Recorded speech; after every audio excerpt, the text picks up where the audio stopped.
Well, this is fantastic. I am so excited about today because there's so many amazing stories that our team around the world from Love Does creates and the Love Does community. And we don't really have a platform to share those stories. And so I'm so excited that we have our podcast and we get to do that today. You know, Love Does is in 13 plus countries. And the country that we have the biggest presence in is Uganda. And we got working in Uganda about 15 years ago. It was at the end of the Lord's Resistance Army, where they had waged a multi-decade war and really ravaged that country. And I think 1 million IDPs were a result of that, Ugandans that were displaced. And over 100,000 kids were abducted. And many of those then became child soldiers, which was just absolutely awful. And that was where, of course, in northern Uganda, the heart of the LRA, Bob decided to start a school. Of course, Bob Goff is the founder of Love Does. He's written a bunch of books that have done extraordinarily well, one of which is named after our organization. And he decided to start a school there with 7 kids. And it now has 1,400 students and 125 staff. There are prison programs, we have safe houses, and we have had a lot of endeavors over the years. And the people that oversee them are the country directors. And today we get to talk to one of my favorite country directors. We've had a number over the years. If you've read the book, To Bunk John, then you know the story of him. And all of them have had a remarkable impact in Uganda, but none more than Lavendah. We call her Lavy. All of our country directors before have been American, and she is our first Ugandan country director. And sometimes it could be a big deal to lead as a woman, but she does so with grace and compassion and strength. And she is a fierce advocate for women and children. And so thank you, Lavy, for being on the podcast today. Welcome. Thank you so much, Jody. Hey, I feel like, what am I going to say after that kind of introduction? Like we should just wrap it up. That's right. And we're done. Well, we love Ugandans. We love Uganda. We love all of our work there. But tell us a little bit about yourself and your background. Hi, everyone. My name is Lavendah Namyalo, and I am a lawyer. I always wanted to be somebody that worked with children. Even when I was a child, I was like, I'm going to work with kids. And that's exactly what I do.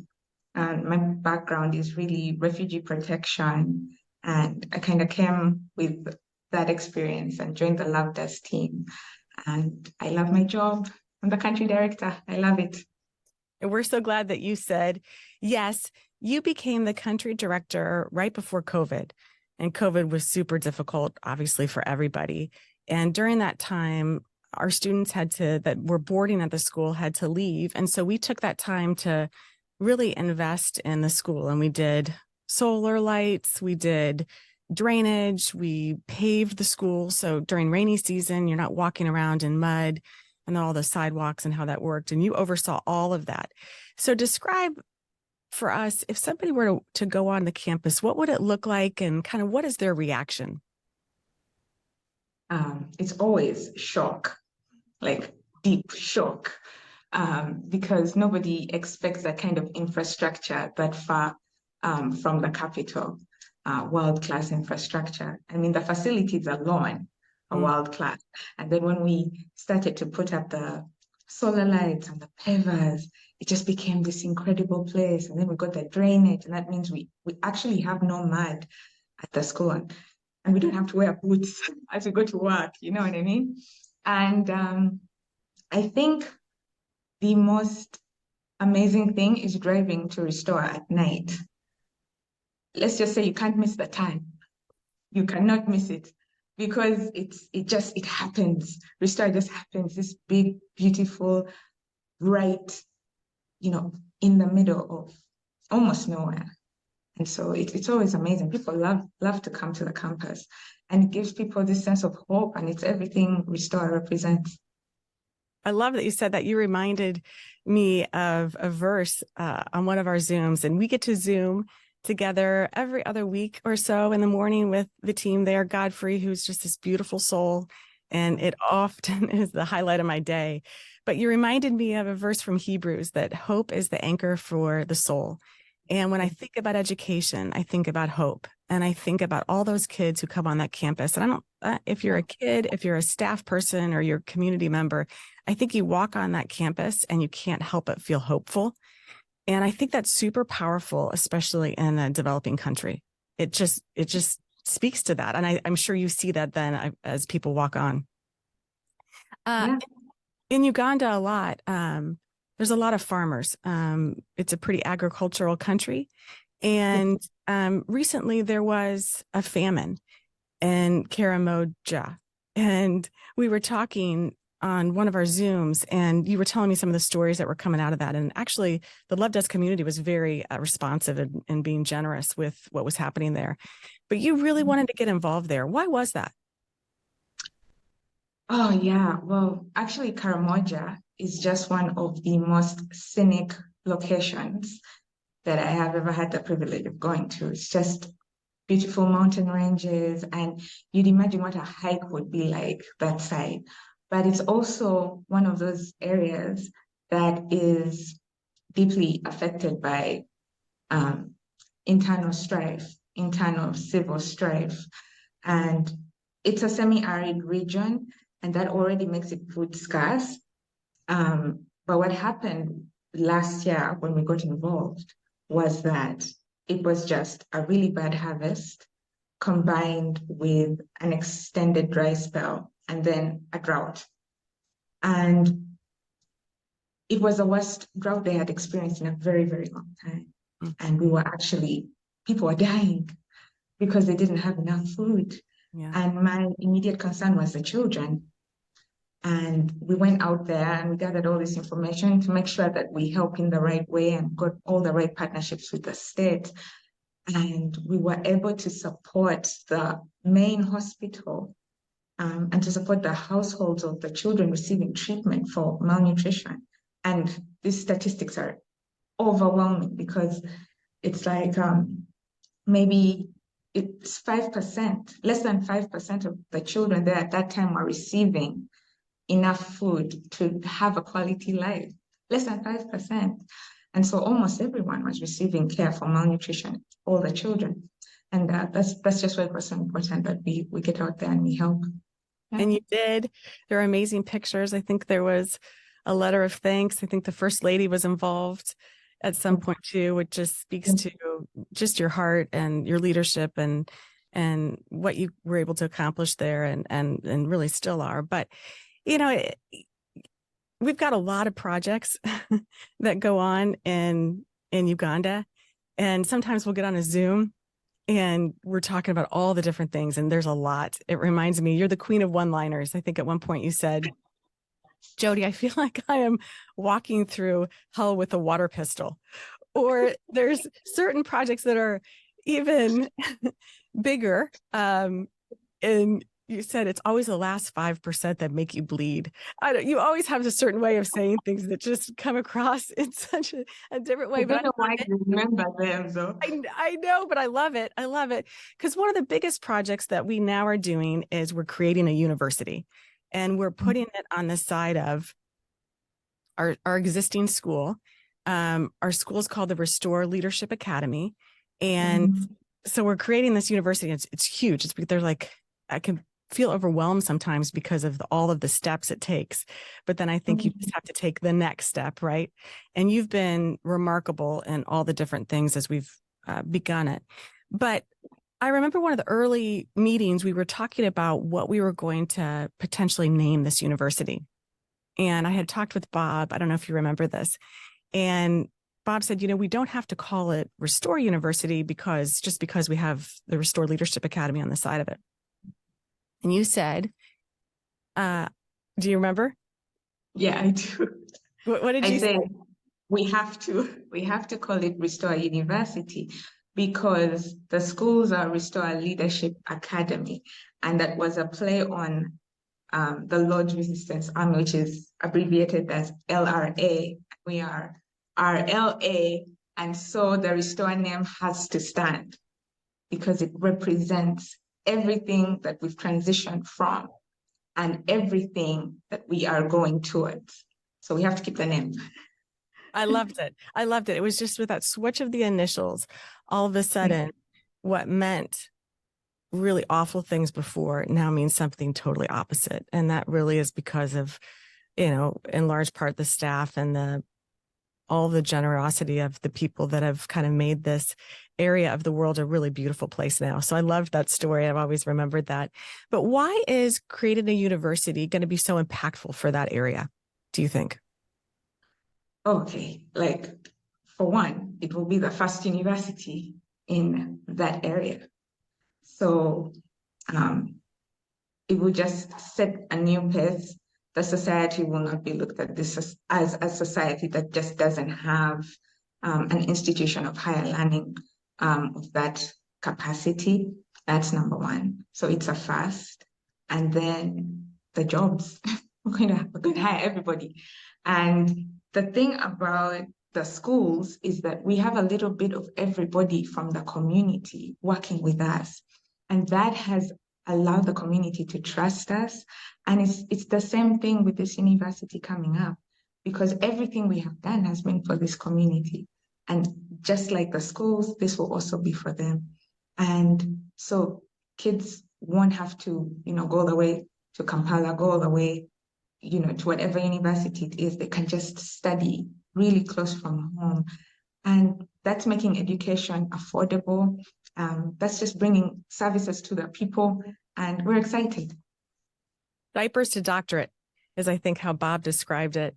And it really is an opportunity because I know there's a shortage of university seats in Uganda, but it really is an opportunity to change a generation because you have a really young population in Uganda and to educate them with a character-based education. And I know that Bob always had the thought of educating the future doctors, lawyers, and presidents of the country. And the fact that that could become a reality from truly diapers to doctorate in northern Uganda is really remarkable. So we're really excited about it. I know it'll take a ton of resources. It's a lot of time on our part, but we're really excited about that. I know. One of the things I also know that you really get, like your whole face lights up whenever we discuss it, is the girls at the safe houses. We have 2 safe houses in Kampala, which is about 6 hours away from Gulu. And every time you spend time with those girls and the staff at our safe houses, you always come away with such meaningful stories. Can you tell us a story or two, or just why that's meaningful to you? The girls are, well, number one, I see a bit of myself in them. It's hard not to see it because they're intelligent, they're ambitious, they're just like charged up, they're ready to go. And and and and I love that. They are 100% love, nothing else. 100% heart. Um, what what what really draws me to them is that their courage is so contagious. They have been handed some very difficult cards, and they decide every day and sometimes every moment to start over. And they do it with such class, they do it with such grace. And so being around them is honestly a privilege. And they are just so beautiful. They're so beautiful. They're so confident. And I always say, when the girls have just come to the home, they cannot look you in the eye. They cannot speak. They are almost a shell of themselves. And within months after living at the Lavendah's homes, they are back. They are shining. They are bright. They're beautiful. They're just optimistic. And that's what I love. I love it so much. You could tell. I love your heart when you're describing it. It's awesome. One of the other one-liners I remember you saying is, Ugandans are oversharers. That you share from your heart, you share everything. What is it about that Ugandan culture that is so wonderfully relational? We're super friendly. We're Mm-hmm. super friendly. We are a community of friends. You cannot be stranded in the streets of Uganda. Like, if I just stand outside for like 3 to 5 minutes, somebody's going to come up and ask me if I'm okay. True story. It happens every time. And we just have that closeness. We just want to help. We want to be your friend. We actually voted friendliest country in the world Oh, I didn't know by that. expert survey. Yeah, friendliest country to expatriates. We are like super friendly. So that was the ranking. The other thing is that we have a lot of community living, so you can still find, like in one household, multiple generations. And we have a lot of community loving. Believe that children belong to the community and everyone will raise your child. And we just want the best for everyone. And as regards oversharing, I think we can help ourselves, yeah, because we're friendly Well, I and love it happy. because I feel like it's so easy to call you a friend because we've shared so much over the last several years in actually a short amount of time, because we just get these every other week Zooms. And it really has been a privilege to get to know you and Godfrey and the team. And speaking of, we have a really, really special staff at the school. I haven't really come across a group of people who love one another, who care about kids, who care about excellence the way that our staff at our school in Uganda do. And recently, our headmaster, JB, he suffered a stroke, right? And it was really scary. It was tough. It was touch and go there for a while, and to see the staff rally around him and then get him to Kampala where he could get some better care. I remember you telling me a story of Joseph, who is the head of finance at the school, who I love. You can't help but talk to him without smiling. Yeah. And you had business, if I remember right, in Kampala. And so you had to take a 6-hour drive, and he wanted to just ride with you or down there. And I don't think he was going to be very long with JB, but he just wanted to be with them. And then he had to get right back on a bus and drive 6 hours back north. Yeah. And he said it was beautiful to watch the friendship of somebody that would travel 6 hours, briefly Right. somebody, and then get right back on a bus. Like, that's the kind of friendships we should all have. Yeah. You didn't make me cry, Jody. Why? Yeah. I mean, it was such a difficult time, but I mean, you expect to diminish in a struggle. You expect to become less. And that's just how powerful the Lavendah team is. We got bigger, we got closer, we became stronger.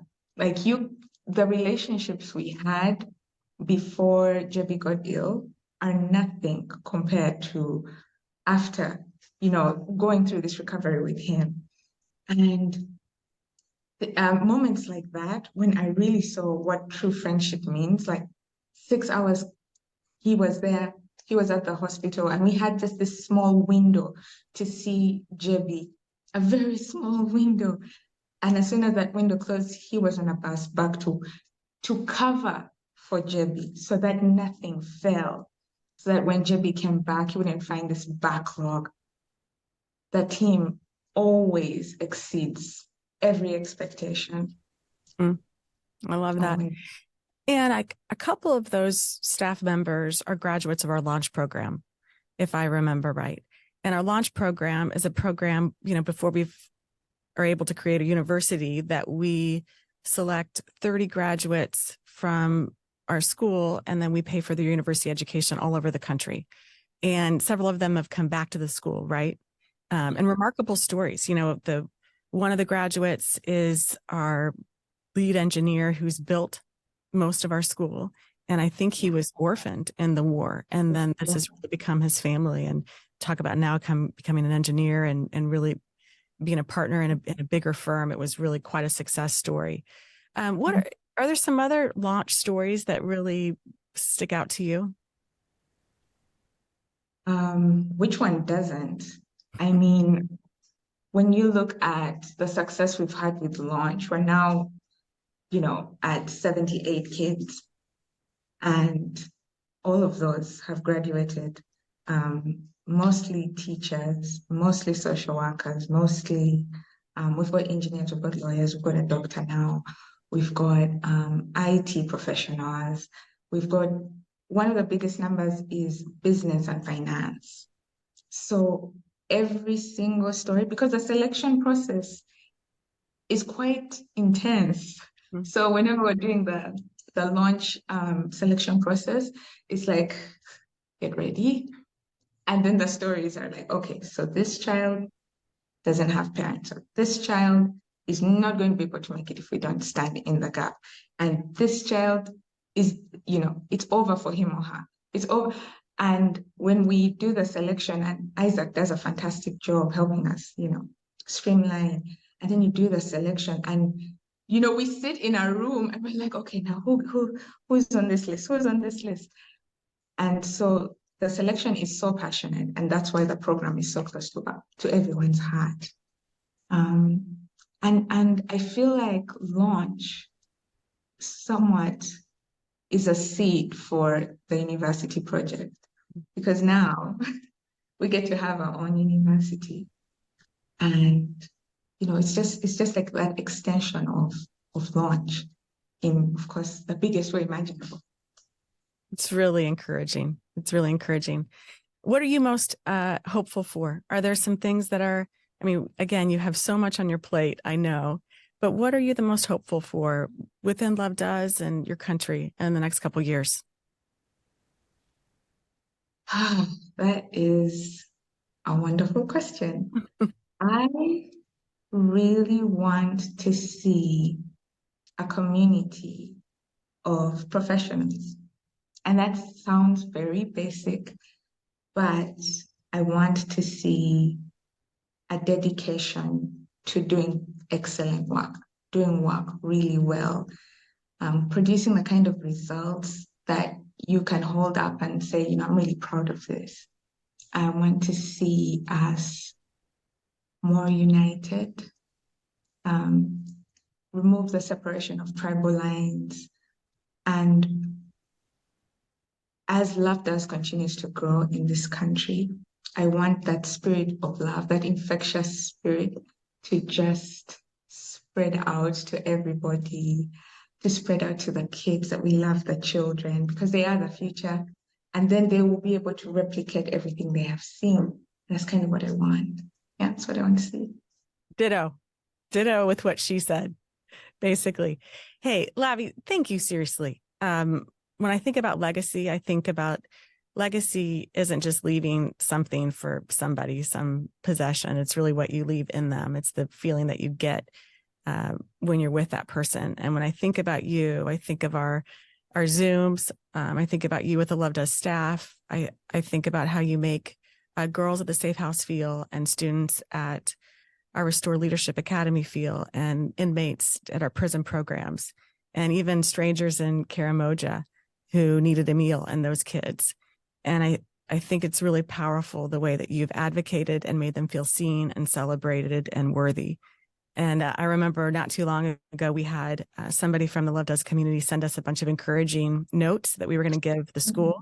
And we were talking about it. And you said, oh, those are success cards. It was a poignant description of encouraging notes. But I thought it was actually a great description of you, that you encourage people in a way that you make everybody around you feel successful and be successful. So thank you for your leadership. And I'm so excited to continue to work on these projects and with these outstanding people for years to come. So thanks for your time today. You're very welcome. Thank you, Jody.